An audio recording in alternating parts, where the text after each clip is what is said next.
नमस्कार सभी को। आप सबका स्वागत है फिर से एक बार आपके अपने चैनल कर्मशाला पर। तो आज की क्लास में हम एक बहुत ही important topic vapour pressure discuss करने वाले हैं। यह टॉपिक आपके क्लास 12 सॉल्यूशन चैप्टर से आता है। तो सबसे पहले हम ये देखेंगे वेपर प्रेशर क्या होता है, इसका कंसेप्ट क्या है। इसके बाद हम लिक्विड लिक्विड सॉल्यूशंस में वेपर प्रेशर का रोल क्या है वो हम समझेंगे। और फिर लास्ट में हम काफी एक इम्पोर्टेंट पॉइंट है राउल्ट्स लॉ, इसे डिस्कस करेंगे। तो अगर आप ऐसी ही कंटिन्यूअस वीडियोस देखना चाहते हैं तो आप इस चैनल को सब्सक्राइब कर सकते हैं। तो शुरू करते हैं। तो सबसे पहले हम ये देखेंगे कि वेपर प्रेशर का मतलब क्या होता है।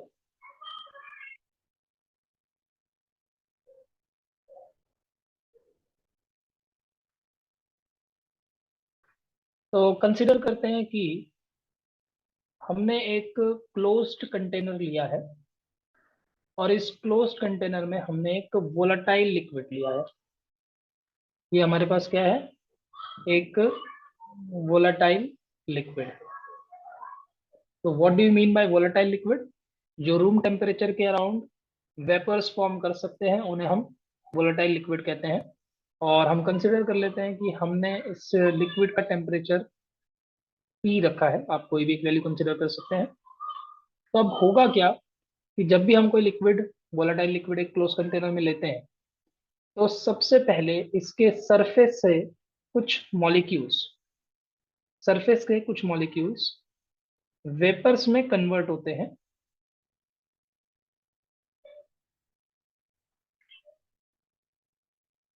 और इस प्रोसेस को हम कहते हैं इवेपोरेशन।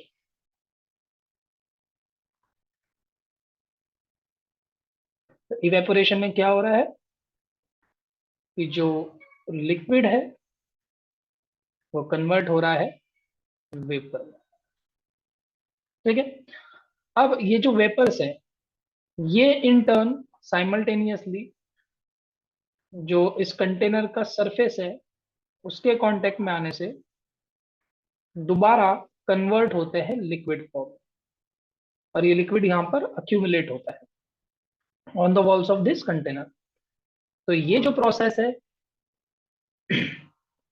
इसे हम कहते हैं कंडेंसेशन। तो कंडेंसेशन में क्या हो रहा है कि जो वेपर है they are again converting into liquid form. ठीक है। अब इनिशियली क्या होता है कि जो इवेपोरेशन का रेट है यानी कि स्पीड है वो ज्यादा होती है as compare to rate of condensation. ठीक है, ये इनिशियल कंडीशन है। लेकिन धीरे धीरे एक ऐसा पॉइंट आता है जहां पर इवेपोरेशन का और कंडेंसेशन का रेट यानी कि स्पीड इक्वल हो जाती है। तो इसका मतलब क्या हुआ कि अगर पर यूनिट टाइम वेपर्स का एक पर्टिकुलर अमाउंट फॉर्म हो रहा है तो उतने ही टाइम में लिक्विड का भी सेम अमाउंट फॉर्म हो रहा होगा। और ऐसी स्टेट को हम सब जानते हैं इक्विलिब्रियम कहा जाता है, स्टेट ऑफ इक्विलिब्रियम। तो अब इस इक्विलिब्रियम की खासियत क्या है कि जो लिक्विड फेज है और वेपर फेज है ये दोनों एक दूसरे में सेम रेट से इंटर कन्वर्ट हो रहे हैं, यानी कि लिक्विड भी वेपर में कन्वर्ट हो रहा है और वेपर भी लिक्विड में कन्वर्ट हो रहा है with same speed.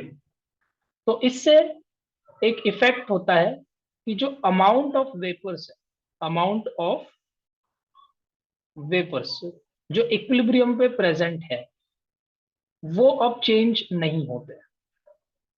The amount of vapours at equilibrium remains same. ठीक है, यानी यहाँ पर जो हम वेपर्स देख रहे हैं ये अब इनका अमाउंट चेंज नहीं होता। तो फाइनली जो वेपर प्रेशर है उसका मतलब प्रेशर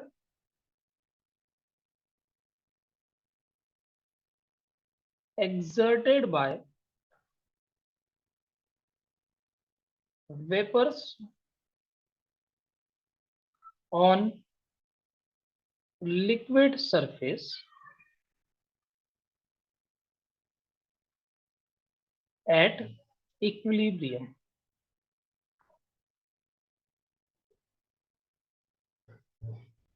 यानी कि इक्विलिब्रियम पर, ये जो कंटेनर की हम बात कर रहे थे, इसमें जो भी वेपर्स फॉर्म हुए हैं, क्योंकि ये वेपर्स हैं, ये कंटिन्यूअसली मोशन में है, रैंडम मोशन में है, और इसी वजह से वो हर डायरेक्शन में एक इक्वल प्रेशर एक्सर्ट कर रहे हैं, और उसी तरह से वो एक प्रेशर एक्सर्ट कर रहे हैं लिक्विड के सरफेस पे। तो इक्विलिब्रियम पर ये जो वेपर्स लिक्विड के सरफेस पे प्रेशर एक्सर्ट कर रहे हैं, उसी को हम कहते हैं वेपर प्रेशर। ठीक है, तो वेपर प्रेशर क्या है? At equilibrium the pressure exerted by the vapours on the surface of liquid.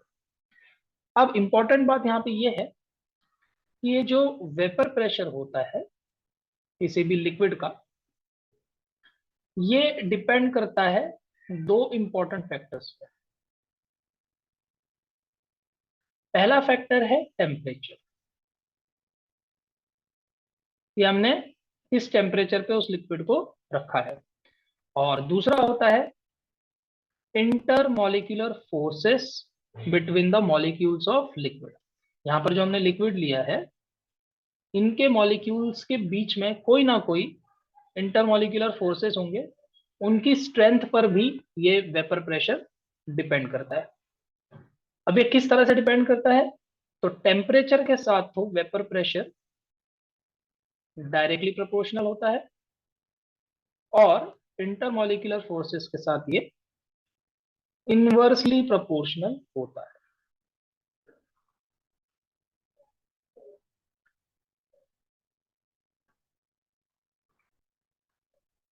तो अब ऐसा क्यों होता है ये हम देख लेते हैं। देखिए, फिर से अगर हम एक कंटेनर कंसीडर करें, और इस कंटेनर में हमने एक लिक्विड लिया है,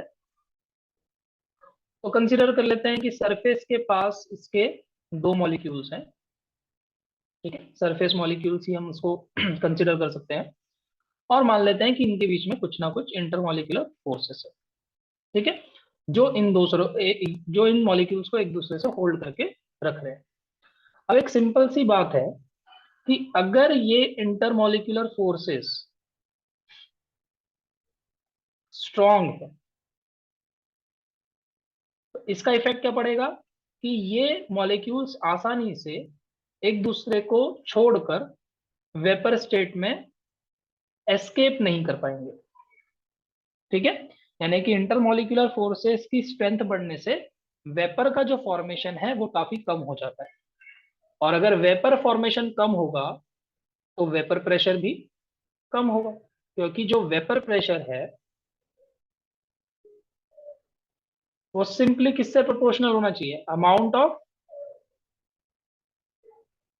वेपर से। जितने ज्यादा वेपर्स उतना ज्यादा वेपर प्रेशर। तो इंटरमॉलिक्यूलर फोर्सेस के स्ट्रांग होने से क्या हो रहा है कि मॉलिक्यूल आसानी से वेपराइज नहीं हो पा रहे हैं, और इसलिए वेपर का अमाउंट कम रहेगा, वेपर प्रेशर भी कम रहेगा। तो हमने देखा कि इनके बीच का रिलेशन क्या है? इनवर्स। अब साथ के साथ हम टेम्परेचर का रोल यहाँ देख लेते हैं। तो मान लेते हैं कि हमने इस लिक्विड को हीट किया और टेम्परेचर को इंक्रीज किया। तो टेम्परेचर हमें पता ही है कि एक तरह की थर्मल एनर्जी है। टेम्परेचर बढ़ाने से ये जो इंटरमॉलिक्यूलर फोर्सेस हैं, इसकी स्ट्रेंथ कम होगी, ये वीक होते जाएंगे, और जितने इंटरमॉलिक्यूलर फोर्सेस वीक होंगे, उतनी आसानी से और उतना ज्यादा अमाउंट में वेपर फॉर्मेशन यहाँ पर होगा, और वेपर प्रेशर भी बढ़ेगा। तो टेम्परेचर बढ़ने से वेपर प्रेशर इंक्रीज हो रहा है। ठीक है, टेम्परेचर बढ़ाएंगे तो वेपर प्रेशर भी क्या होगा? इंक्रीज होगा। और अगर इंटरमॉलिक्यूलर फोर्सेस को स्ट्रॉन्ग करेंगे, यानी कि इसकी स्ट्रेंथ भी बढ़ाएंगे, तो वेपर प्रेशर कम होगा। तो ये रिलेशन है वेपर प्रेशर का टेम्परेचर और इंटरमॉलिक्यूलर फोर्सेस के साथ। अब इसे हम कुछ रियल वैल्यूज से भी कंसिडर कर लेते हैं। तो अगर हम वाटर की बात करें, एग्जाम्पल के लिए हमने ले लिया वाटर। तो वाटर का अगर हम 25 डिग्री सेल्सियस पर वेपर प्रेशर देखें, तो ये अराउंड 23.8 टॉर होता है। तो और भी एक यूनिट है प्रेशर का। और वहीं पर अगर हम टेम्परेचर बढ़ा के 50 डिग्री सेल्सियस कर दें तो यही प्रेशर अराउंड 92.5 टॉर हो जाता है। ठीक है, तो हम देख सकते हैं टेम्परेचर इंक्रीज करने से वेपर प्रेशर भी इंक्रीज होता है। सिमिलरली अगर हम यहाँ पर दो लिक्विड कंसिडर करें, फिर से एक हम मान लेते हैं वाटर है हमारे पास, और एक हम ले लेते हैं hexane. Hexane is also a liquid. और अगर हम इन दोनों के फोर्सेस की बात करें तो हम जानते हैं कि वाटर में हाइड्रोजन बॉन्ड प्रेजेंट होता है जो काफी स्ट्रॉन्ग इंटरमोलिकुलर फोर्सेस हैं, जबकि हेक्सेन में काफी वीक लंडन फोर्सेस हैं। ठीक है, तो अब इसके बेसिस पे अगर हम इनके रियल प्रेशर की बात करें, वेपर प्रेशर की, तो वाटर का 25 डिग्री सेल्सियस पे जो वेपर प्रेशर है वो है 23.8, जो अभी हमने देखा। और अगर हम इसी टेम्परेचर पे हेक्सेन की बात करें तो हेक्सेन का वेपर प्रेशर होता है 132 टॉर, काफी ज्यादा है। ठीक है, ये दोनों वैल्यूज 25 डिग्री सेल्सियस पे है। तो हम देख सकते हैं जहां पर इंटरमोलिकुलर फोर्सेस स्ट्रांग है वहां पर वेपर प्रेशर काफी कम है, और जहां पर इंटरमोलिकुलर फोर्सेस वीक है वहां पर वेपर प्रेशर ज्यादा है। तो ये दो इंपॉर्टेंट रिलेशन है जो आपको याद रखने हैं। तो ये कॉन्सेप्ट है वेपर प्रेशर का।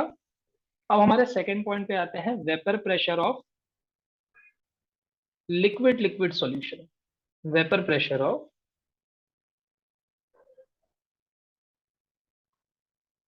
Liquid liquid solutions.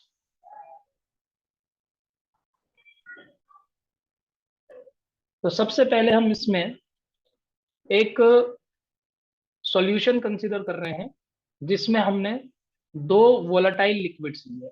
अब यहां पर हम क्या कर रहे हैं, दो वोलाटाइल लिक्विड्स का एक सॉल्यूशन ले रहे हैं। तो कंसीडर कर लेते हैं कि ये जो हम ग्रीन से दिखा रहे हैं ये लिक्विड वन है,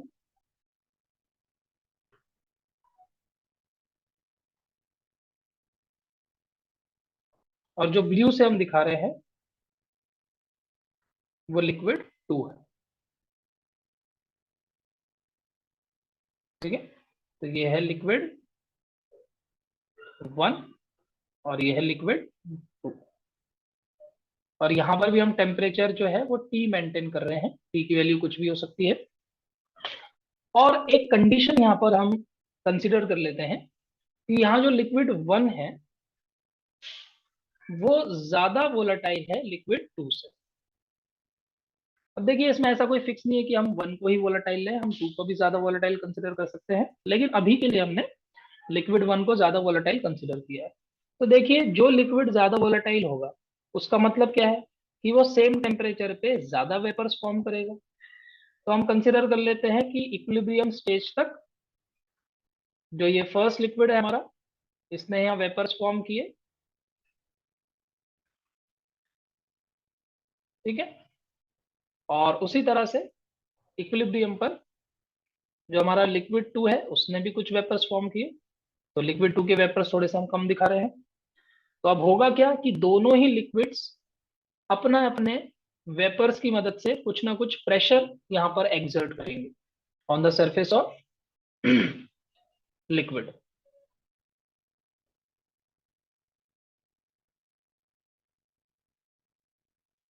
ठीक है, तो यहाँ ये जो वेपर प्रेशर एक्सर्ट हो रहा है वो लिक्विड वन की वजह से है, और इसे हम कहते हैं P1।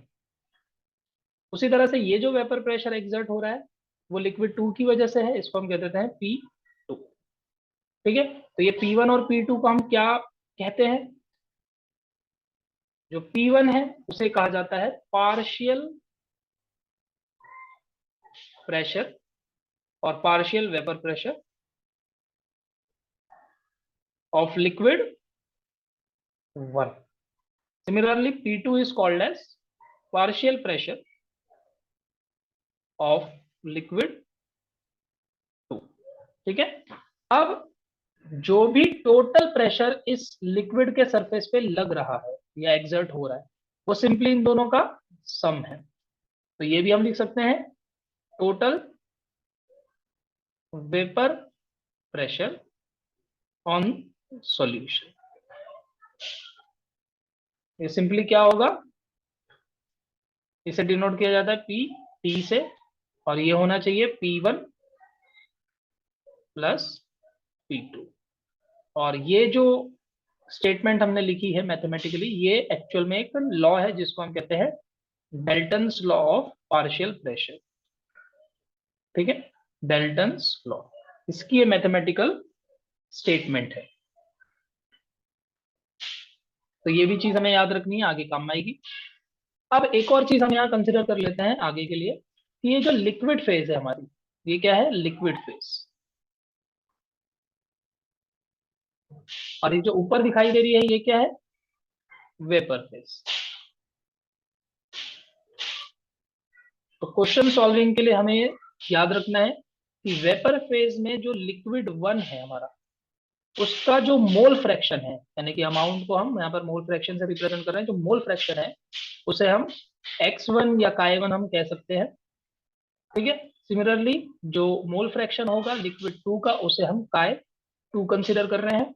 और उसी तरह से, क्योंकि वेपर फॉर्म में भी, वेपर फेज में भी दोनों लिक्विड्स के वेपर है, इसलिए जो फर्स्ट लिक्विड के वेपर्स का मोल फ्रैक्शन है यहाँ पे, उसको हम कंसिडर कर रहे हैं y1, ताकि हमें कंफ्यूजन ना हो। लिक्विड फेज में जो मोल फ्रैक्शन है वो है chi1 और chi2, या हम उसको x1 x2 कह सकते हैं। और वैसे ही जो वेपर फेज में मोल फ्रैक्शन है उसे हम कह रहे हैं y1 और y2। तो ये x1 x2 y1 y2 भी हमारे लिए काफी इंपॉर्टेंट होने वाला है आगे। तो ये है किसी भी दो वोलेटाइल लिक्विड के सॉल्यूशन के वेपर प्रेशर के बारे में इंफॉर्मेशन। अच्छा, अब इसमें एक चीज ये है कि अगर आप ये पूछेंगे कि इसको पार्शियल प्रेशर क्यों बोला, तो देखिए पार्शियल वर्ड का मतलब होता है a part out of total. ठीक है ना, पार्ट आउट ऑफ टोटल। तो हम ये जानते ही हैं कि जब हम सॉल्यूशन की बात करते हैं, तो सॉल्यूशन में किसी भी एक लिक्विड का जो वेपर प्रेशर है P1 जैसे, वो टोटल वेपर प्रेशर का एक पार्ट है। ठीक है ना, तो इसलिए उसको पार्शियल वेपर प्रेशर कहा जाता है। सिमिलरली जो सेकेंड लिक्विड का भी वेपर प्रेशर है वो टोटल का एक पार्ट है, इसलिए उसे भी हम पार्शियल प्रेशर कहते हैं। अब हमारे नेक्स्ट पॉइंट पर आते हैं, जो काफी इंपॉर्टेंट पॉइंट है हमारे इस क्लास का, वो है राउल्ट्स लॉ।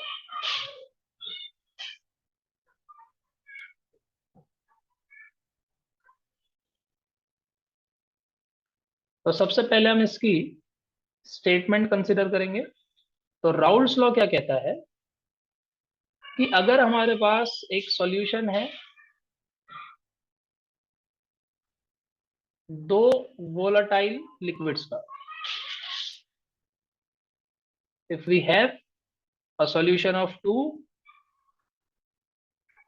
वोलेटाइल लिक्विड्स, तो उसके लिए, ऐसे सॉल्यूशन के लिए किसी भी एक लिक्विड का जो पार्शियल प्रेशर होगा, ठीक है, वो डायरेक्टली प्रोपोर्शनल होगा उसी लिक्विड के मोल फ्रैक्शन से जो उसके लिक्विड फेज में है, लिक्विड फेज के मोल फ्रैक्शन से। ये चीज बहुत इंपॉर्टेंट है, इसलिए हमने यहाँ पे x लिखा। ठीक है, so what is the statement for the solution of two volatile liquids? Partial pressure of each component is directly proportional to its mole fraction. तो अगर हम यही चीज दोनों लिक्विड्स के लिए अप्लाई करें, तो अगर फर्स्ट लिक्विड की बात करें तो हम लिखेंगे P1 directly proportional to chi1। Similarly P2 is directly proportional to chi2। और जब हम इस रिलेशन को इक्वेशन के फॉर्म में कन्वर्ट करते हैं, then we have to introduce some constant. तो यहाँ पर जो कांस्टेंट हम इंट्रोड्यूस करते हैं वो है P1 नॉट chi1। और सिमिलरली यहाँ पर जो हम इंट्रोड्यूस करते हैं वह है P2 नॉट chi2। अब सवाल ये उठता है कि ये P1 नॉट और P2 नॉट क्या इंडिकेट करते हैं। तो देखिए P1 नॉट का मतलब होता है vapour pressure of pure liquid one. और सिमिलरली जो P2 नॉट है वह है vapour pressure of pure liquid 2। ठीक है, अब इसका मतलब क्या है? तो मान लीजिए हमने एक क्लोज कंटेनर में सिर्फ लिक्विड 1 लिया है, यानी यहाँ पर लिक्विड 1 ही है। तो इसमें भी अगर हम वेपर प्रेशर का कंसेप्ट अप्लाई करें तो कुछ देर बाद इक्विलिब्रियम अटेंड होगा और यहाँ पे कुछ वेपर्स होंगे जो सिर्फ लिक्विड 1 के होंगे, और ये सब मिलकर कुछ ना कुछ एक वेपर प्रेशर यहाँ पर एक्सर्ट कर रहे होंगे। तो इस वेपर प्रेशर को हम कहेंगे P1 नॉट। यहाँ नॉट इसलिए लगाया है क्योंकि यहाँ पर टोटल वेपर प्रेशर जो एक्सर्ट हो रहा है वो सिर्फ लिक्विड 1 की वजह से है, वो कोई पार्ट नहीं है। तो उसको हम कहते हैं vapour pressure of pure liquid. उसी तरह से अगर हम यहाँ पे लिक्विड 2 लेंगे तो उसका भी अपना खुद का कुछ ना कुछ वेपर प्रेशर होगा, उसको हम कहेंगे P2 नॉट। तो P1 नॉट और P2 नॉट है प्योर लिक्विड के वेपर प्रेशर। और किसी भी एक टेम्परेचर पर अगर हम एक टेम्परेचर फिक्स कर दें तो उस पर P1 नॉट और P2 नॉट की वैल्यू कांस्टेंट रहेगी, क्योंकि वो चेंज नहीं होगी। हमेशा आपको सेम टेम्परेचर पे जो P1 नॉट और P2 नॉट की वैल्यू है वो हमेशा सेम मिलेगी। सेम मतलब कि आपस में सेम नहीं, लेकिन अगर P1 नॉट की वैल्यू मान लीजिए 25 डिग्री सेल्सियस पर 28 है तो हमेशा वो 28 ही रहेगी। सिमिलरली अगर P2 नॉट है उसकी वैल्यू अगर आपको 20 मिल रही है तो हमेशा 20 ही रहेगी। तो कहने का मतलब क्या है कि जो प्योर लिक्विड के वेपर प्रेशर इसकी वैल्यू होती है वो किसी भी एक टेम्परेचर पे हमेशा फिक्स रहती है, और इसीलिए हमने उन्हें एज अ कांस्टेंट यहाँ पे इंट्रोड्यूस किया है। तो ये जो इक्वेशंस हैं ये हमारे मैथमेटिकल एक्सप्रेशन हैं राउल्स लॉ के, तो ये भी आपको अच्छे से याद रखने हैं। अब राउल्स लॉ और डेल्टन्स लॉ की मदद से हम जो टोटल वेपर प्रेशर है जो सॉल्यूशन पे एक्ट हो रहा है उसका एक एक्सप्रेशन बना सकते हैं। तो हम इसमें लिखेंगे total vapour pressure on the solution.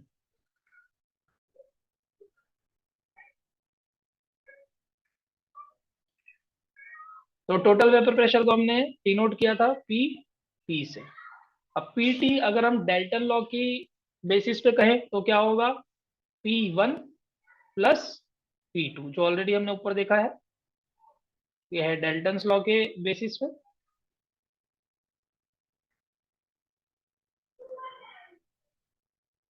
और अगर अब इस एक्सप्रेशन में हम राउल्स लॉ को अप्लाई करें तो हम क्या लिख सकते हैं कि जो P टोटल है it will be equal to P1 का, अभी हमने फॉर्मूला देखा था, P1 को हम एक्सप्रेस कर सकते हैं as P1 naught into chi1 from Raoult's law. Similarly, we can express P2 as P2 not into chi2। तो यहाँ हमने राउल्ट्स लॉ को अप्लाई किया। अब इसमें हम थोड़े से चेंजेस करके इस एक्सप्रेशन को और सिंपल बना सकते हैं, क्योंकि फिलहाल यहाँ पर अगर हम देखेंगे तो पी टोटल को कैलकुलेट करने के लिए 4 वेरिएबल्स हैं, ठीक है ना। तो इसको हम और थोड़ा सिंपल करते हैं, इसको कन्वर्ट करते हैं 3 वेरिएबल इक्वेशन में और एक्सप्रेशन। तो इसके लिए हमें क्या करना होगा? मान लीजिए हम यहाँ पर P1 not as it is रख रहे हैं और काय1 की जगह हम लिख रहे हैं 1 माइनस काय2।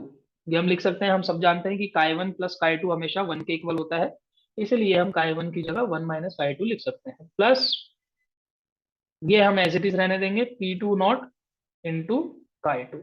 तब हम देख सकते हैं कि अब इस इक्वेशन में हमारे पास 3 ही वेरिएबल है, जो है P1 नॉट, P2 नॉट और काय2, ठीक है ना।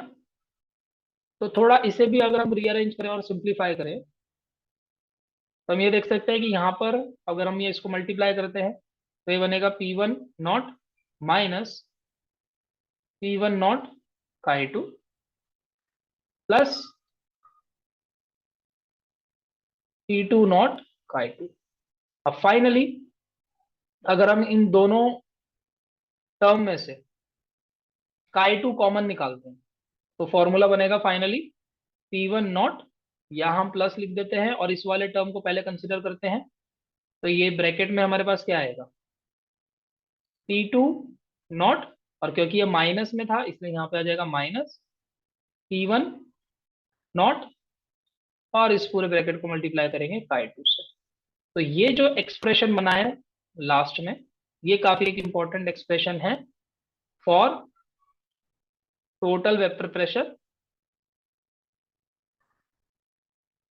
For total vapour pressure on the solution in terms of mole fraction, mole fraction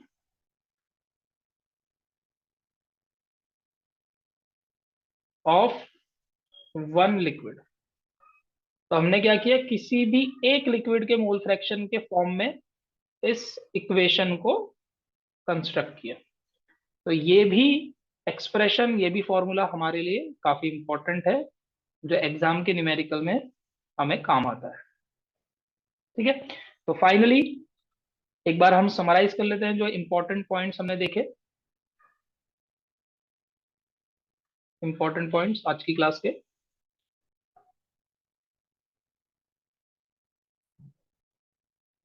तो सबसे पहले जो आपको याद रखना है, दो इंपॉर्टेंट रिलेशन, कि जो वेपर प्रेशर है वो डायरेक्टली प्रोपोर्शनल होता है टेम्परेचर से, और जो वेपर प्रेशर है इनवर्सली प्रोपोर्शनल होता है इंटरमोलिकुलर फोर्सेस से। तो ये एक बात आपको ध्यान होनी चाहिए कंसेप्ट वाइज।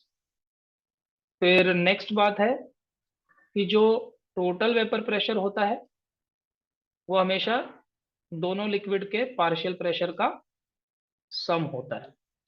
फिर जो चौथी चीज जो बहुत इंपॉर्टेंट, राउल्स लॉ का एक्सप्रेशन हमने देखा कि किसी भी एक लिक्विड का जो वेपर प्रेशर होगा, पार्शियल वेपर प्रेशर होगा सॉल्यूशन में, वो उसी लिक्विड के pure vapour pressure multiply by उसका मोल फ्रैक्शन के बराबर होगा। अगर हम फर्स्ट लिक्विड ले रहे हैं तो यहाँ भी फर्स्ट आएगा, यहाँ भी फर्स्ट आएगा। यह है राउल्स लॉ का एक्सप्रेशन। और फाइनली जब हमने इन दोनों इक्वेशन को यूज करके पी टोटल का एक नया एक्सप्रेशन बनाया, तो वो किसके इक्वल हुआ, P1 नॉट प्लस ब्रैकेट में P2 not minus P1 not और मल्टीप्लाई बाय chi2। तो ये इंपॉर्टेंट बात है इस वीडियो से आपको लेके जानी है। और इसी के साथ आज की क्लास हम ओवर करते हैं। Thank you for watching. और नेक्स्ट क्लास में हम राउल्स लॉ के आगे का पॉइंट, जो दो इंपॉर्टेंट टाइप के लिक्विड लिक्विड सॉल्यूशन है, ideal solution and non ideal solution, ये डिस्कस करने वाले हैं। तो पार्ट 2 भी काफी इंपॉर्टेंट होने वाला है क्वेश्चन पॉइंट ऑफ व्यू, इसलिए नेक्स्ट पार्ट में भी आप,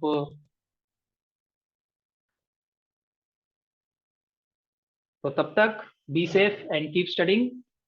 again thank you for watching. मिलेंगे नेक्स्ट क्लास में।